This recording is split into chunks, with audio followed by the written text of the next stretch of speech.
آیت نمبر 33۔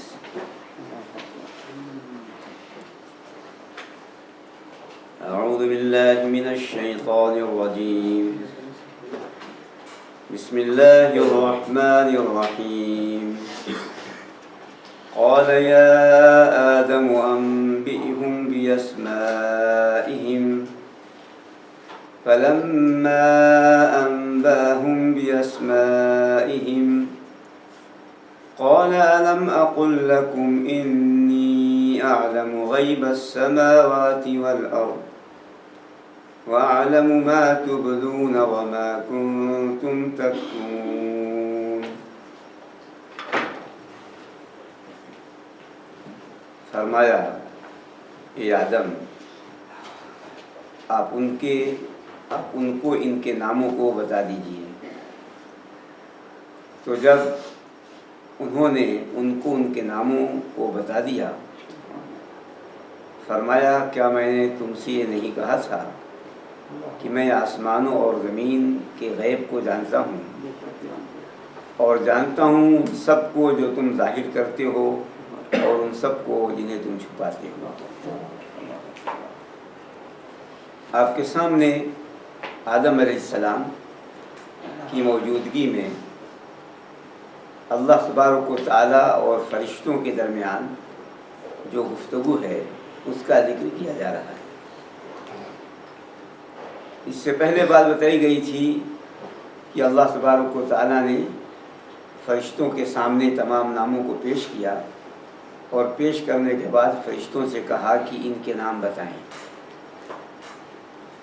تو فرشتوں نے اپنے آپ کو اللہ تعالیٰ کے سپرد کر دیا اور لاعلمی کا اظہار کیا، اور یہ کہا کہ رب تو پاک ذات ہے، ہمیں وہی علم ہو سکتا ہے جو تو ہمیں سکھائے، تو علیم اور حکیم ہے، جاننے والا، حکمت والا ہے۔ اس آیت کی وضاحت آپ کے سامنے کی گئی تھی۔ اب جب فرشتوں نے لاعلمی کا اظہار کیا اور جواب نہیں دیا، تو اللہ تبارک و تعالیٰ نے اب آدم علیہ السلام سے ان ناموں کے متعلق سوال کیا ہے۔ فرمایا یا آدم، اے آدم۔ یا آدم اللہ تبارک و تعالیٰ نے عام طور پر اپنے مقرب بندوں کو ان کے ناموں سے پکارا ہے۔ اسی لیے قرآن کریم میں ہم دیکھیں گے یا آدم، یا موسیٰ، یا عیسیٰ، یا ابراہیم، یا مریم، سوائے رسول اللہ صلی اللہ علیہ وآلہ وسلم کہ پورے قرآن کریم میں اللہ تبارک و تعالیٰ نے رسول اللہ صلی اللہ علیہ وسلم کو ان کے نام سے نہیں پکارا ہے، یا محمد کہیں نہیں کہا، یا ایھا النبی، یا ایھا الرسول، یا ایھا المدثر، یا ایھا المزمل، ان سے پکارا ہے اللہ تبارک و تعالیٰ نے رسول اللہ صلی اللہ علیہ وسلم کو۔ یہ رسول اللہ صلی اللہ علیہ وسلم کے مقام کو بتانے کے لیے کہ ان کا مقام تمام نبیوں میں سب سے بلند ہے۔ تو فرمایا اللہ تعالیٰ نے یا آدم، اے آدم۔ آدم پر بات بتائی جا چکی ہے، تین چیزیں پیش کی گئیں کہ آدم عدیمۃ الارض سے ہے، زمین سے، یا گندمی رنگ اور سفیدی سے ہے، یا آدم یہ عجمی نام ہے، عربی نام ہے، جیسے آدم۔ اور آدم یہ دنیا میں ابو البشر کہے جاتے ہیں، اور جنت میں ابو محمد کہے جائیں گے۔ قال یا آدم انبئهم باسمائهم، آپ ان کو بتا دیجئے ان کے ناموں کو۔ ان کو بتا دیجئے یعنی فرشتوں کو۔ انبئهم میں ہم کی ضمیر فرشتوں کی طرف ہے، آپ ان کو بتا دیجئے یعنی فرشتوں کو بتا دیجئے ان کے ناموں کو، یعنی وہ تمام نام جو ہم نے آپ کو سکھایا ہے، جو بات بتائی گئی وعلم آدم الاسماء کلھا، کہ اللہ تعالیٰ نے آدم علیہ السلام کو تمام نام سکھا دیے۔ یہاں اگر فرق محسوس کریں تو دیکھیں وہاں فرمایا اللہ تبارک و تعالیٰ نے فرشتوں سے انبئونی، مجھے بتا دیں، فرشتوں سے کہا مجھے بتائیں ان کے ناموں کو، اللہ تعالیٰ نے کہا مجھے بتائیے ان کے ناموں کو، یہاں فرمایا کہ آپ فرشتوں کو بتا دیجیے ان کے نام، تو فرشتوں سے کہا کہ مجھے بتائیں، اور آدم علیہ السلام سے کہا کہ آپ فرشتوں کو بتائیں۔ ایسا کیوں ہے؟ تو مفسرین کرام رحمہ اللہ نے لکھا ہے کہ آدم علیہ السلام کے فضل و شرف کو بتانے کے لیے، اس لیے کہ اس طرح گویا امتحان نہیں ہے، بلکہ یہ تعلیم ہے جو آدم علیہ السلام سکھا رہے ہیں فرشتوں کو، تو اس طرح فائدہ پہنچانے والے ہیں آدم علیہ السلام، فائدہ حاصل کرنے والے ہیں فرشتے۔ تو استاد اور طالب علمی کا تعلق ہے، اس لیے فرمایا اللہ تبارک و تعالیٰ ان کو بتا دیجیے، کوئی امتحان نہیں ہے آدم علیہ السلام کا۔ کچھ لوگوں نے کہا کہ اس لیے کہ اگر اس کو جو شخص زیادہ جانتا ہو، بڑا عالم ہو، وہ کہے مجھے بتا دے تو ہمت نہیں پڑے گی بتانے کی، لیکن جو نہ جانتا ہو اس سے کہا جائے کہ بتا دیں تو بتا دے گا آسانی سے۔ اگر امتحان ہو تو انسان خوفزدہ ہو جاتا ہے، ہراساں ہو جاتا ہے۔ اس لیے مسئلہ ہے کہ امتحان ایسی چیز ہے کہ اس میں یا تو انسان ذلیل ہوتا ہے یا باعزت ہوتا ہے۔ تو اللہ تبارک و تعالیٰ نے کہا آپ فرشتوں کو بتا دیجیے، یعنی کہا مجھ کو بتا دیجیے، بِأَسْمَائِهِمْ، ان کے ناموں کو بتا دیجیے، یعنی وہ تمام نام جو ہم نے آپ کو سکھائے اور جن کو بتانے سے یہ فرشتے عاجز رہے اور اپنے آپ کو اللہ تبارک و تعالیٰ کے حوالے کر دیا اور کمی کا اعتراف کیا، آپ ان تمام ناموں کو بتا دیجیے۔ تو زید بن اسلم رحمۃ اللہ علیہ فرماتے ہیں کہ آدم علیہ السلام نے کہا جبریل، آپ جبریل ہیں، سب کو نام بتائیے، جبریل ہیں، آپ میکائیل ہیں، آپ اسرافیل ہیں۔ اس طرح آدم علیہ السلام نے تمام ناموں کو بتا دیا، یہاں تک کہ کوا تک ناموں کو بتایا۔ اسی لیے فرمایا اللہ تبارک و تعالیٰ نے فَلَمَّا أَنبَأَهُمْ بِأَسْمَائِهِمْ، تو آپ ان کو بتا دیجئے ان کے ناموں کو، تو انہوں نے بتا دیا، یہ محذوف ہے، اس لیے کہ بات یوں ہی سمجھ میں آ جاتی ہے، بات یوں ہی سمجھ میں آ جاتی ہے کہ انہوں نے سب بتا دیا، سب ناموں کو بتا دیا، تو اس لیے اس جملے کو ذکر نہیں کیا اللہ تبارک و تعالیٰ نے۔ یا آدم انبئہم باسمائہم، آدم علیہ السلام نے تمام ناموں کو بتا دیا، یہ ذکر نہیں کیا۔ یہ بات خود بخود سمجھ میں آ جاتی ہے جملے سے، اس بات سے جب فرمایا فلما انبأہم باسمائہم، تو جب آدم علیہ السلام نے ان کو ان کے تمام ناموں کو بتا دیا، گویا آدم علیہ السلام کی برتری ثابت ہو گئی، ان کا فضل یہ ثابت ہو گیا کہ آدم علیہ السلام ہی اس اہل ہیں کہ زمین میں خلیفہ ہوں۔ تو پھر اللہ تبارک و تعالیٰ نے فرمایا قال الم اقل لکم انی اعلم غیب السماوات والارض، فرمایا کیا میں نے تم سے نہیں کہا تھا، فرشتوں سے کہا، کیا میں نے آپ لوگوں سے نہیں کہا تھا کہ میں آسمانوں اور زمین کے غیب کو جانتا ہوں، میں آسمانوں اور زمین کے غیب کو جانتا ہوں۔ یہاں غیب مطلق ہے، اللہ تبارک و تعالیٰ مطلق غیب کا عالم ہے، نسبتاً نہیں۔ نسبتاً تو ایک انسان بھی غائب کا علم رکھ سکتا ہے۔ مثال کے طور پر ایک شخص نے کسی کا مال چوری کیا، تو کس نے چوری کیا کوئی نہیں جانتا، چور تو جانتا ہے، تو نسبتاً وہ چور اسے معلوم ہے جو کسی کو معلوم نہیں۔ اسی طریقے سے اور بھی مثالیں دی ہیں علماء کرام نے کہ اگر ایک شخص کو ترقی دینی ہے تو اس نے مدیر نے ڈائریکٹر نے طے کر دیا ہے کہ جی اس کو اتنا فیصد بڑھایا جائے گا، یہ عہدہ دیا جائے گا، ابھی اس کو نہیں بتایا، تو اس کے لیے غیب ہے جس کی ترقی ہوگی، لیکن نسبتاً تو جو بڑھانے والا ہے ڈائریکٹر اسے پتہ ہے۔ تو اللہ تبارک و تعالیٰ بغیر کسی مقدمے کے، بغیر کسی چیز کے مطلق غیب کا علم رکھتا ہے۔ تو فرمایا کیا میں نے آپ لوگوں سے نہیں کہا تھا کہ میں آسمانوں اور زمین کے غیب کو جانتا ہوں، اس لیے جب میں غیب کو جانتا ہوں تو میں جو فیصلہ کروں گا وہ صحیح ہوگا۔ اب یہاں پر بات یہی صحیح ہے کہ مطلق غیب یہی صحیح ہے۔ ہاں کچھ لوگوں نے مثالیں دی، مثالوں کے طور پر بات مانی جا سکتی، سمجھی جا سکتی ہے۔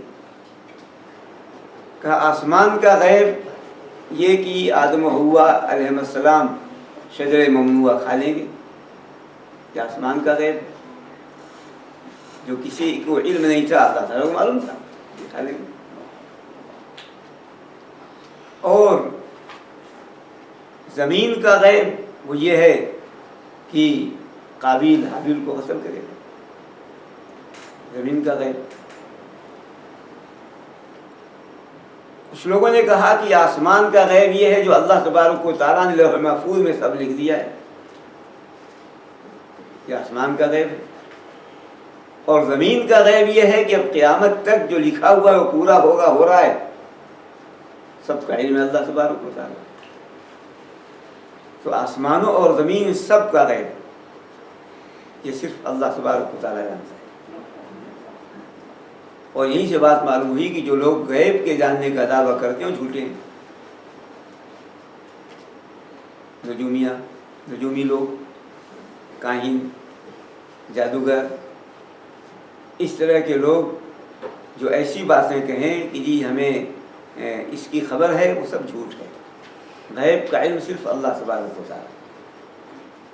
اور اسی لیے رسول اکرم صلی اللہ علیہ وآلہ وسلم نے فرمایا ہے، جو کہ جاتے ہیں یہ شیطان سنتے ہیں آسمان پر، مار دیا جاتا ہے ان کو شہاب ثاقب سے، تو اگر کوئی ایک ادھوری بات سن لیتے ہیں تو اس میں 100 جھوٹ ملا کر، 99 جھوٹ ملا کر کے وہ اپنے لوگوں کو بتاتے ہیں۔ تو کبھی بات سچی ہو جاتی ہے اور اکثر جھوٹ رہتی ہے ان کی۔ تو اس لیے جو بھی اس کا دعویٰ کرے وہ جھوٹا ہے۔ اور عام طور پر ایسے لوگ یہ کر کے دھوکہ دیتے ہیں، کہیں نہ کہیں سے معلوم کر لیتے ہیں، وہ ان کے اپنے چیلے، اپنے نمائندے، اپنے ایسے لوگ ہوتے ہیں، اور پھر اس کے بعد اب وہ اپنا ہوا قائم کرنے کے لیے زوردار آواز میں ان کو پھنسانے کے لیے ایسی دلیل پیش کر دیتے ہیں۔ وہ کہتے ہیں میرے سامنے ہی ہوا، اس نے فلاں کا نام بتا دیا اور یہ سب واقعہ بتا دیا، گویا وہ موجود ہو۔ تو غیب کسی کو علم نہیں، غیب کا صرف اللہ تبارک و تعالیٰ کو علم ہے۔ اگر وہ بتاتے ہیں تو کسی کے ذریعے سے بتاتے ہیں۔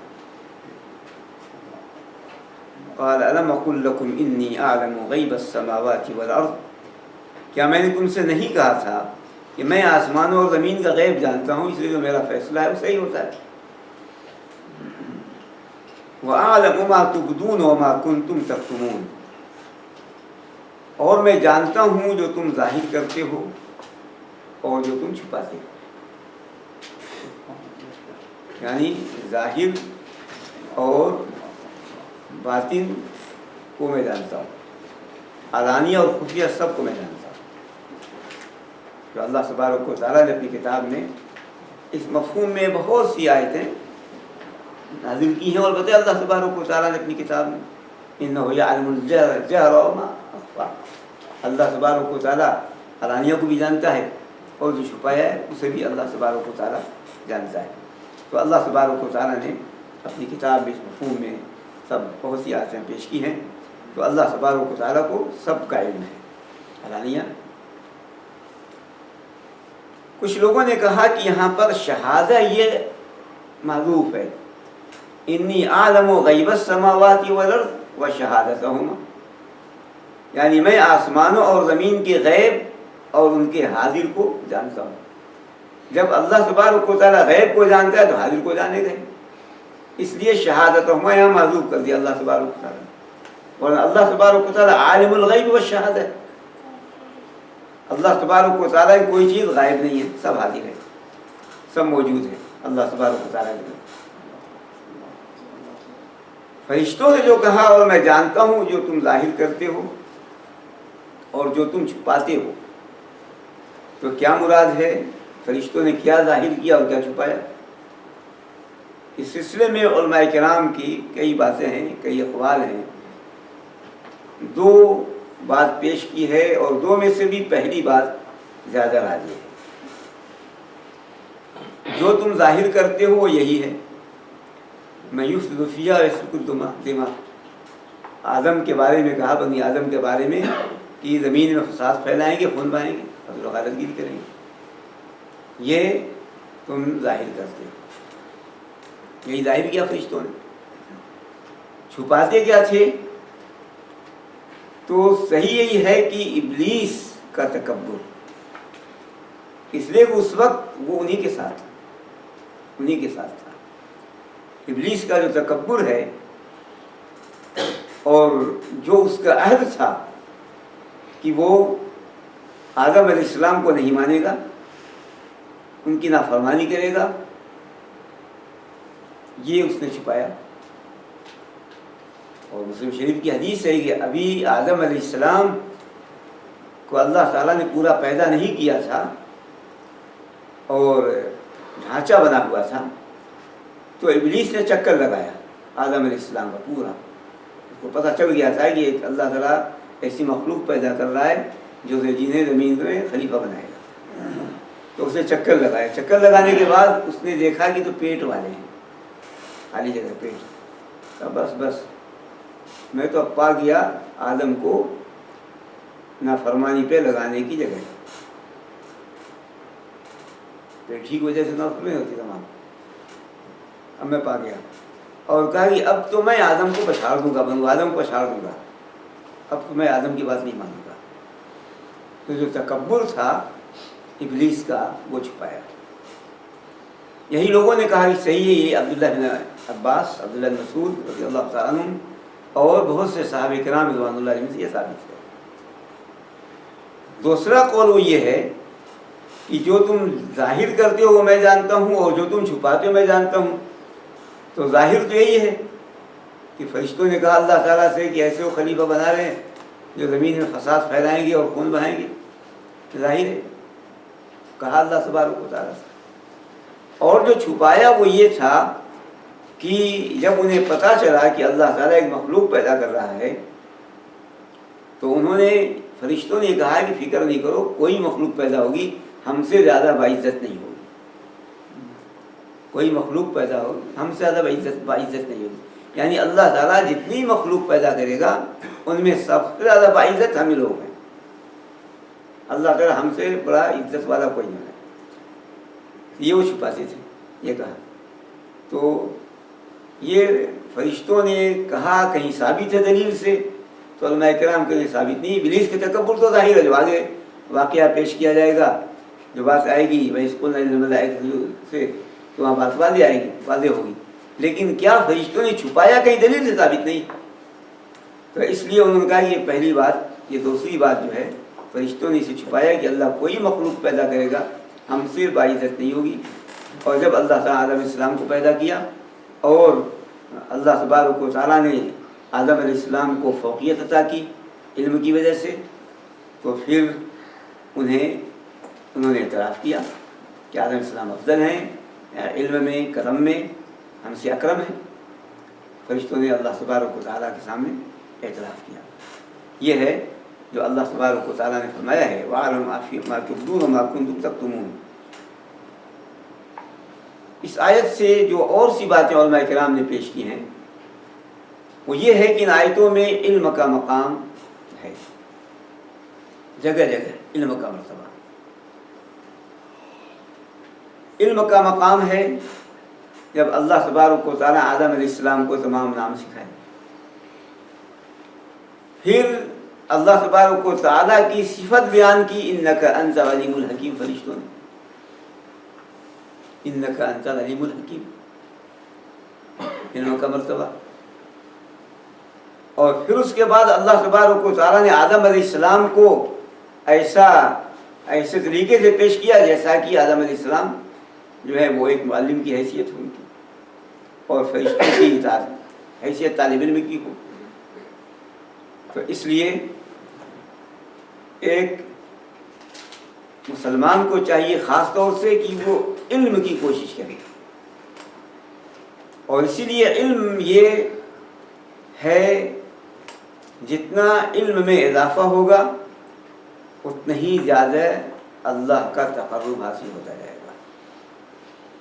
جتنا علم میں اضافہ ہوتا جائے گا اتنا ہی زیادہ اللہ تبارک و تعالیٰ کا تقرب حاصل ہوتا جائے گا، اللہ کے قریب بندہ ہوگا، اور جتنا ہی وہ علم سے دور ہوگا اللہ تبارک و تعالیٰ سے بھی دور ہوگا۔ اور انہی آیتوں سے کی روشنی میں علماء کرام نے لکھا ہے کہ علم یہ ایمان میں اضافے کا ذریعہ ہے، جس طرح اللہ تبارک و تعالیٰ کے تقرب کے حصول کا سبب ہے، اسی طریقے سے یہ ایمان میں اضافے کا ذریعہ ہے علم۔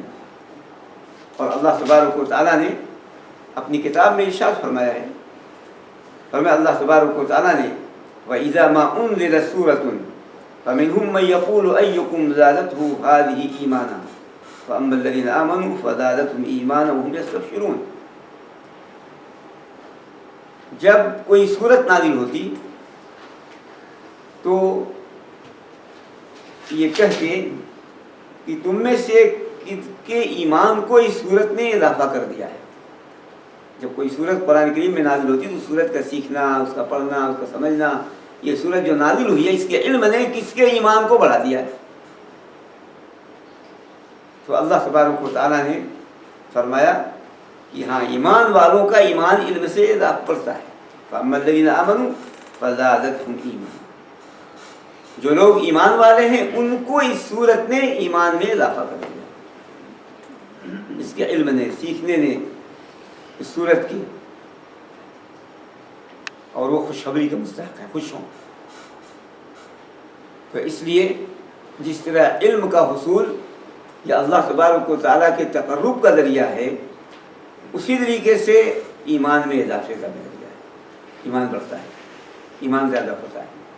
تو اس لیے علم وہ نعمت ہے جو زمین میں خلیفہ ہونے کے لیے ضروری ہے، اور یہی علامت ہے جو اللہ تبارک و تعالیٰ نے بتایا، خلیفہ ہونے کی علامت بڑی علم ہے۔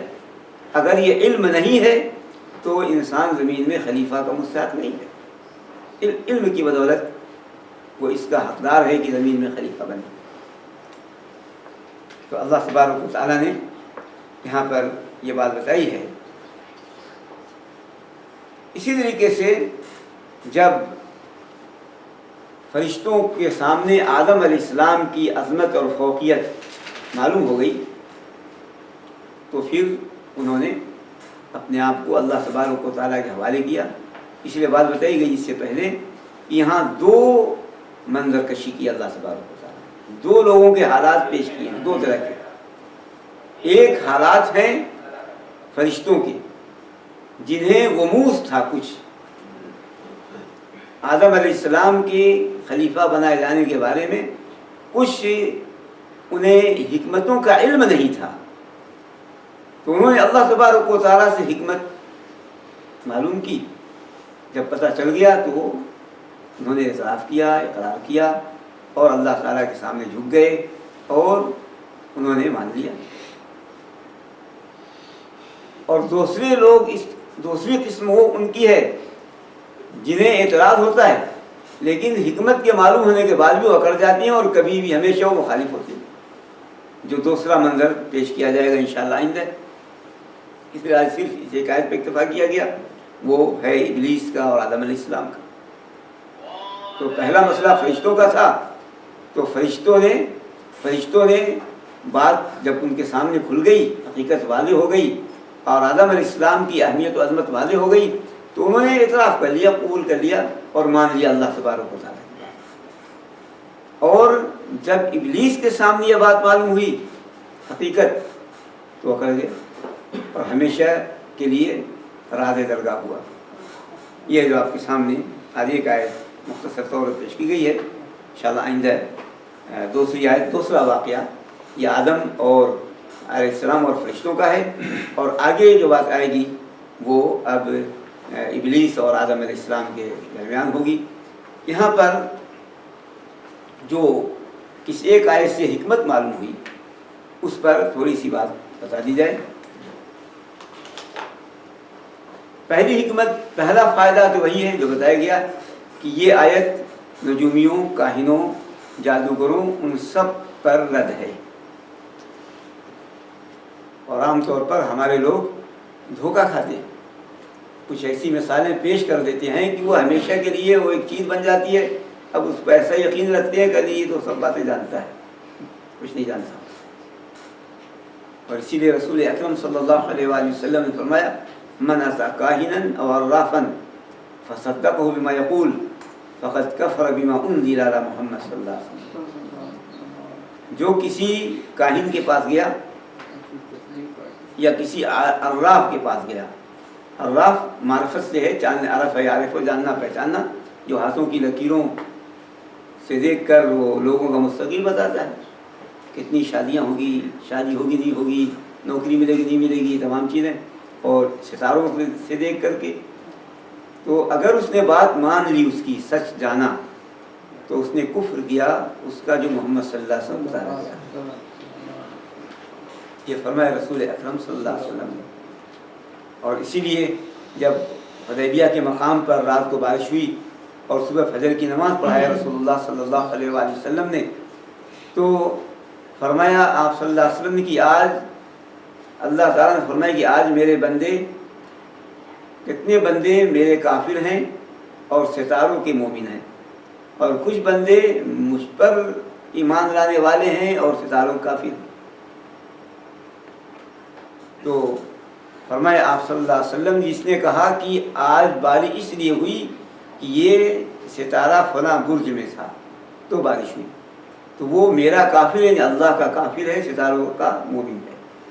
اور جس نے کہا کہ بارش اللہ تعالیٰ نے برسائی، ستاروں کے برج میں جانے سے کچھ نہیں ہوتا، تو مجھ پر ایمان لایا، میرا مومن ہے، ستاروں کا کافر ہے۔ تو ان سب کا تعلق کفر سے۔